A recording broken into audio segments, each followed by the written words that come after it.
ഞാനൊരു ബാധ്യത അവർക്കാകുമോ എന്ന് വിചാരിച്ച് മരണസമയത്ത് പോലും എന്നെ തിരിഞ്ഞു നോക്കാതിരുന്ന അവിടെ ഞാൻ പിസ്സ ഷോപ്പിലായിരുന്നു ഉണ്ടായിരുന്നത്. കാരണം അന്നത്തെ ആ സാഹചര്യം അതായത് ഇതൊരു മരണവീടാണ്, നിങ്ങൾക്ക് കളിച്ചിരി നടക്കാനുള്ള ഒരു സ്ഥലമല്ലാന്ന്. 2 വെള്ള തുണിക്കെട്ടിൽ പൊതിഞ്ഞ് ഒരേ ബെഡിൽ കിടത്തിയിരുന്ന അവരെ കാണേണ്ടി വന്ന എൻ്റെ അവസ്ഥ.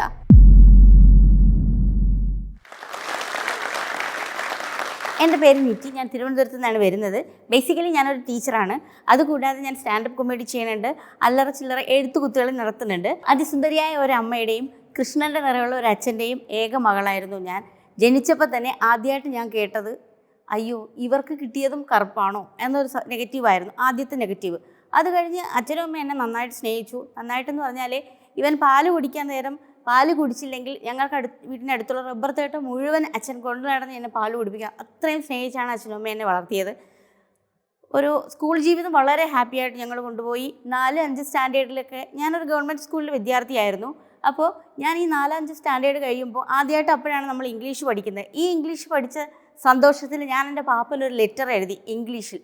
പക്ഷേ അത് ഗ്രാമറിക്കലി അല്ല, പ്രൊനൗൺസിയേഷൻ വെച്ചിട്ട്. പക്ഷേ പുള്ളിക്കാരൻ ആദ്യമായിട്ട് എനിക്കൊരു നെഗറ്റീവ് കമൻറ്റ് തന്നു. അയ്യേ ഇങ്ങനെയാണോ ഇംഗ്ലീഷ് സംസാരിക്കുന്നത്, എഴുതുന്നത്, ഇങ്ങനെയൊന്നും അല്ല എന്ന് പറഞ്ഞിട്ടുള്ള ആദ്യത്തെ നെഗറ്റീവ് എനിക്ക് കിട്ടിയത് അവിടെ നിന്നായിരുന്നു. പക്ഷേ അത് കഴിഞ്ഞ് 10th ആയപ്പോൾ ഞാൻ അത്യാവശ്യം പാട്ടൊക്കെ പാടുന്ന കൂട്ടത്തിലാണ്. അപ്പോൾ ഞങ്ങളുടെ അടുത്തുള്ള ട്രിവാൻഡ്രത്ത് തന്നെയുള്ള ഒരു വലിയൊരു ഓർക്കസ്ട്രക്കാരെ എന്നെ പാടാനായിട്ട് ക്ഷണിച്ചിരുന്നു. അപ്പോൾ എൻ്റെ ഏറ്റവും അടുത്ത ബന്ധു എന്ന് വെച്ചാൽ എൻ്റെ അച്ഛൻ്റെ ഏറ്റവും അടുത്ത ബന്ധു, പുള്ളിക്കാരി ഡോക്ടറാണ്. പുള്ളിക്കാരി നന്നായിട്ട് പാടുന്ന വ്യക്തിയാണ്. പക്ഷേ ആ പുള്ളിക്കാരി അടുത്ത നെഗറ്റീവ് എനിക്ക് തന്നു. ഇങ്ങനെയൊക്കെ പോയി പാടിക്കഴിഞ്ഞാൽ ഈ പെൺകുട്ടികളൊക്കെ ചീത്തയായി പോകുന്നുള്ളത്. അങ്ങനെ അവിടെ വെച്ച് എൻ്റെ ആ ഒരു ആഗ്രഹവും ഞാൻ സ്റ്റോപ്പ് ചെയ്തു. പിന്നെ ഒന്ന് +2 കഴിഞ്ഞപ്പോഴത്തേക്ക് എനിക്ക് LLB ചെയ്യണമെന്ന് ഭയങ്കര ആഗ്രഹമായിരുന്നു. പക്ഷേ അവിടെ എനിക്ക് വീണ്ടും നെഗറ്റീവ് കിട്ടി. എൻ്റെ അമ്മയുടെ ഏറ്റവും അടുത്ത ബന്ധു എൻ്റെ അടുത്ത് പറഞ്ഞു, LLBക്കൊക്കെ 5 വർഷം ഉണ്ടല്ലോ, അത് കഴിഞ്ഞ് പിന്നെ 3-4 വർഷം പ്രാക്ടീസായി, ഇതിനൊക്കെ നിനക്ക് എങ്ങനെയാണ് സമയം കിട്ടുക, അതൊക്കെ കഴിഞ്ഞ് നിന്നെ എപ്പോഴാണ് കല്യാണം കഴിച്ചു വിടുന്നത്, അല്ലെങ്കിൽ തന്നെ ഈ അശ്വതി നാളുകാർക്കൊന്നും ഒരു ജോലിയൊന്നും കിട്ടുമെന്നൊന്നും വലിയ പ്രതീക്ഷയൊന്നും വേണ്ട. അതോടുകൂടി ഞാൻ എൻ്റെ PSC ടെസ്റ്റ് പോലും എഴുതാതെയായി. കാരണം ഡിഗ്രിക്ക് കോളേജിൽ കൊണ്ടാക്കി അച്ഛൻ ഒരുപാട് സന്തോഷത്തിലാണ് എന്നെ കൊണ്ടാക്കുന്നത്. ഡിഗ്രിക്ക് സൈക്കോളജി ആയിരുന്നു. സൈക്കോളജി എടുത്തപ്പോഴും അവിടെ നിന്ന് വീണ്ടും നെഗറ്റീവ് സൈക്കോളജി പഠിച്ചിട്ട് നീ ആരാവാനാ?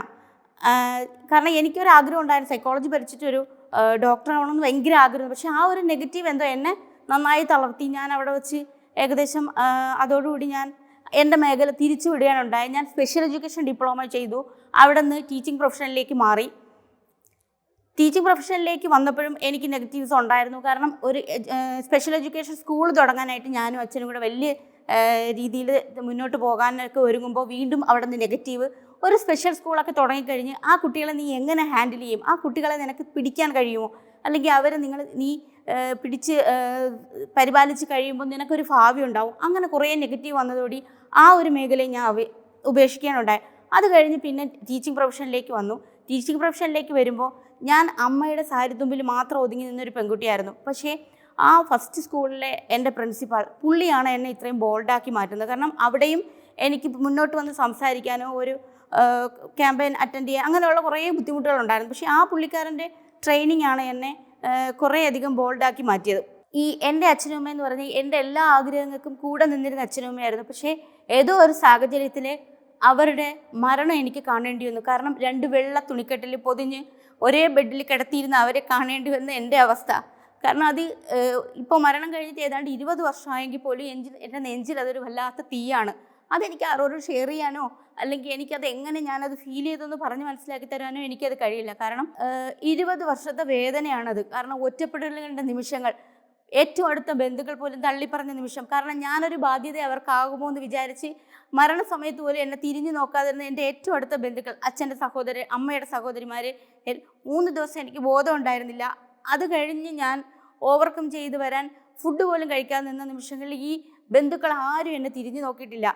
നീ ഫുഡ് കഴിച്ചോ, നീ കഴിക്കുന്നുണ്ടോ, നീ ബ്രഷ് ചെയ്തിട്ടുണ്ടോ, ഇങ്ങനെ പോലും ആരും ചോദിച്ചില്ല. പക്ഷേ ആ സമയത്ത് ഡിഗ്രിക്ക് എൻ്റെ കൂടെ പഠിച്ച കുറച്ച് ഫ്രണ്ട്സ്, കാരണം സൈക്കോളജി ഡിപ്പാർട്ട്മെൻറ്റിൽ നിന്ന് കുറച്ച് ആൾക്കാർ എന്നെ കാണാൻ വന്നിരുന്നു. അപ്പോൾ അവർ വരുമ്പോൾ എൻ്റെ അവസ്ഥയെന്ന് പറഞ്ഞാൽ ബെഡോട് ചേർന്ന് കിടക്കുന്ന ആ ഫുഡ് പോലും കഴിക്കാതെ പട്ടിണി കിടന്നിരുന്ന എന്നെ അവർ എഴുന്നേൽപ്പിച്ചിരുത്തി, ബ്രഷ് ചെയ്യിപ്പിച്ചു, ഫുഡ് കഴിപ്പിച്ചിട്ട് എൻ്റെ ആ മാനസികാവസ്ഥ മാറാൻ വേണ്ടിയിട്ട് സൈക്കോളജി സ്റ്റുഡൻസ് ആയതുകൊണ്ടാവണം അവരെന്നെ ആ ഒരു സിറ്റുവേഷനിൽ നിന്ന് മാറി ചിന്തിക്കാനായിട്ട് ശ്രമിച്ചു. കാരണം ആ സിറ്റുവേഷന് പകരം അവരെന്നെ തമാശകൾ പറയാൻ തുടങ്ങി. എൻ്റെ ആ ഒരു മൂഡ് ചേഞ്ചിന് വേണ്ടി അവർ മാക്സിമം ശ്രമിച്ചു. പക്ഷേ അത് കേട്ടുകൊണ്ട് നിന്ന എൻ്റെ ഏറ്റവും അടുത്തൊരു ബന്ധു അവരോട് പറഞ്ഞത്, ഇതൊരു മരണവീടാണ്, നിങ്ങൾക്ക് കളിച്ചിരി നടത്താനുള്ളൊരു സ്ഥലമല്ലാന്ന്. പക്ഷേ ഇപ്പോഴും ആ ഫ്രണ്ട്സ് എൻ്റെ കൂടെ പറയും, ഞങ്ങൾ നിന്നെ ആ വേദനയിൽ നിന്ന് മാറ്റാനാണ് നോക്കിയിട്ടുള്ളത്. പക്ഷേ ഇപ്പോഴും എനിക്ക് നന്നായിട്ട് അന്ന് അവർ തന്ന സപ്പോർട്ട് കൊണ്ട് മാത്രമാണ് ഞാൻ ഇപ്പോഴും ഇത്രയും ബോൾഡായിട്ട് നിൽക്കുന്നത്. കാരണം 20 വർഷം ഞാൻ അനുഭവിച്ച വേദന, ഒറ്റപ്പെടൽ. ഈ സമയത്ത് അച്ഛനും അമ്മയ്ക്കും കുറച്ച് ബാധ്യതകളുണ്ടായിരുന്നു. ബാധ്യതകൾ ഞാൻ കുറച്ച് ബുദ്ധിമുട്ടിയിട്ടാണെങ്കിൽ ആ ബാധ്യതകൾ ഇല്ലാതാക്കി. ആ സമയത്ത് ഉണ്ടായിരുന്ന നഷ്ടങ്ങൾ, വീട്, പുരയിടം, ബാക്കി ഉണ്ടായിരുന്നതെല്ലാം നഷ്ടമായി. ഈവൻ എനിക്ക് ഏറ്റവും വേണ്ടപ്പെട്ടത് പലതും എനിക്ക് നഷ്ടമായ അവസരങ്ങളായിരുന്നു. പിന്നെ ഞാൻ സ്കൂളിൽ പഠിപ്പിക്കാൻ പോയി, ട്യൂഷൻ എടുത്തും, ഈവൻ ഈ ഇൻഷുറൻസ് ചെയ്തു 5 വർഷത്തോളം. അവിടെയും ഞാനായിരുന്നു ടോപ്പ്. പക്ഷേ അന്നൊക്കെ എനിക്കൊരു വാശിയുണ്ടായിരുന്നു, എവിടെ പോയാലും ആൾക്കാർ എന്നെ മാത്രം ശ്രദ്ധിക്കണം എന്നുള്ളൊരു വാശി. അതെൻ്റെ വാശി തന്നെയായിരുന്നു. കൂടെ ആകെ ഉള്ളത് ഒരു അമ്മൂമ്മ മാത്രമാണ്. അമ്മൂമ്മയെന്ന് പറഞ്ഞാൽ വൃദ്ധയായ ഒരു അമ്മൂമ്മ. ആ അമ്മൂമ്മ എനിക്ക് നോക്കണം. പക്ഷേ ആ സമയത്ത് ഞാനൊരു ചെറിയ സർക്കാർ എയ്ഡഡ് സ്കൂളിലെ സ്റ്റാഫായിരുന്നു. അവിടെ നിന്ന് കിട്ടുന്ന തുച്ഛമായ വരുമാനം കൊണ്ട് ഞാനും അമ്മമ്മയും കഷ്ടപ്പെട്ടാണ് ജീവിച്ചു വന്നത്. ആ സമയത്ത് എനിക്ക് അമ്മാമ്മയ്ക്ക് നല്ലൊരു രീതിയിൽ അമ്മാമ്മയെ നോക്കാനും ഒന്നും കഴിഞ്ഞില്ല. പക്ഷേ അമ്മാമ്മയും ഞാനും എന്തൊക്കെ ബുദ്ധിമുട്ടുകളിൽ ആരും ഞങ്ങളോട് ചോദിച്ചിട്ടില്ല. പക്ഷേ ഞങ്ങൾ ഉറച്ചു പറഞ്ഞ സത്യങ്ങളെക്കാൾ നാട്ടുകാർ പറഞ്ഞ, പതുക്കെ പറഞ്ഞ നുണകളായിരുന്നു സമൂഹം മൊത്തം അംഗീകരിച്ചുകൊണ്ടിരുന്നത്. അതിലെനിക്ക് വേദനയില്ല. പക്ഷേ ഞാൻ എൻ്റെ നല്ല രീതിയിൽ ഞാൻ അമ്മാമ്മയെ നോക്കി. പക്ഷേ അവരും എന്നെ വിട്ടുപോയി. അപ്പോൾ തീർത്തും ഞാൻ അനാഥയായ ഒരു അവസ്ഥയിലായിരുന്നു. ഈ അച്ഛൻ്റെയും അമ്മയുടെയും മരണത്തിന് ശേഷം ഒരുപാട് ബുദ്ധിമുട്ടുകൾ അനുഭവിച്ച് ഞാൻ കുറച്ച് നാൾ പുറത്ത് പോയി നിൽക്കേണ്ടി വന്നു. കഴിഞ്ഞാണ്ട് ഒരു 2-3 മാസം പുറത്ത് പോയി ജോലി ചെയ്യേണ്ടി വന്നു. അവിടെ ഞാൻ പിസ്സ ഷോപ്പിലായിരുന്നു ഉണ്ടായിരുന്നത്. കാരണം അന്നത്തെ ആ സാഹചര്യം അതായിരുന്നു. അവിടെയുള്ള പണി എനിക്ക് ചെയ്യാൻ പറ്റാത്തതുകൊണ്ട് ഞാൻ മടങ്ങി നാട്ടിലേക്ക് തിരിച്ചു വന്നു. വീണ്ടും പുതിയൊരു വിസയിൽ ഞാൻ ഒരു ടീച്ചറായിട്ട് അവിടെ ഒരു സ്കൂളിൽ വർക്ക് ചെയ്തു. അവിടെ നിന്ന് കിട്ടിയ തുച്ഛമായ വരുമാനം കൊണ്ട് ഞാൻ ഒരു 3-4 വർഷം അവിടെ നിന്നിട്ട് നാട്ടിലേക്ക് തിരിച്ചു വരികയാണ് ചെയ്തത്. ഇവിടെ വന്നപ്പം ലോക്ക്ഡൗൺ ആവുകയും ചെയ്തു. ജോലിയില്ലാതെ വളരെയധികം ബുദ്ധിമുട്ടി.